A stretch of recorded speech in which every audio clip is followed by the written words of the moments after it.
Tom, you're a real cowboy. I got a question for you. How long do you think it would take us to get over that mountain on a horse? Brian, it would take a really long time. I mean, I'm talking weeks. So I got a suggestion for you. What's that? Drive. Well, I guess I could drive, but think about this. Back in 1776, when the United States was just created, there were only 3 ways to get from place to place. On foot, on a horse, and on a boat. You're not getting a boat over that mountain. Yeah, that might be difficult.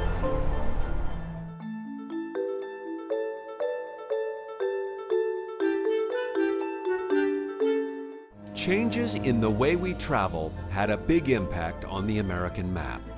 In 1825, before there were cars, the Erie Canal connected Lake Erie to the Hudson River, which flows to New York City and from its harbor out to sea. And since Lake Erie is connected to all of the other Great Lakes, every state in that region had its borders adjusted to give them at least one port on a Great Lake so they could transport people and goods to New York Harbor and beyond.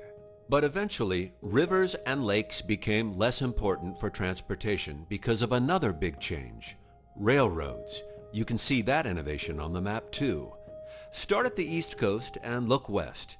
You'll see that after the development of railroads, Congress increasingly used straight lines for borders to form new states.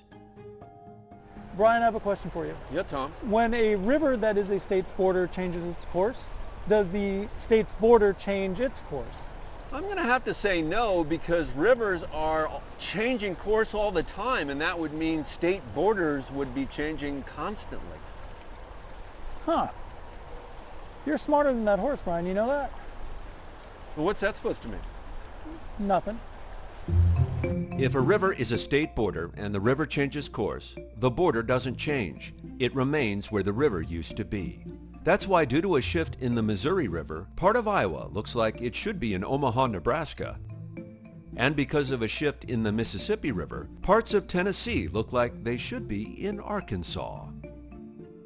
All right, Tom, I got a question for you.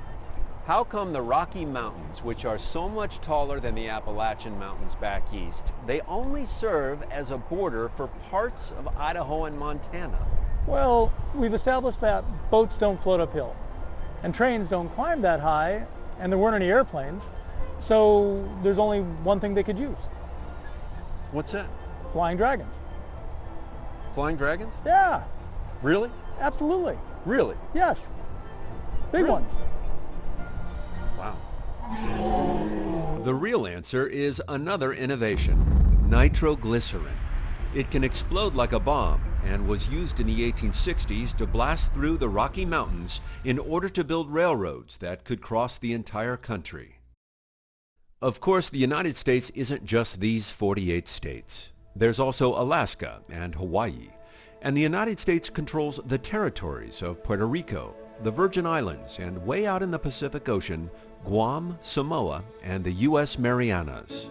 One reason the United States grew to include these places is another innovation in transportation: steamships. They and cargo and naval ships needed a place to refuel without having to depend on other nations. Since then, transportation has gotten even faster with cars and airplanes.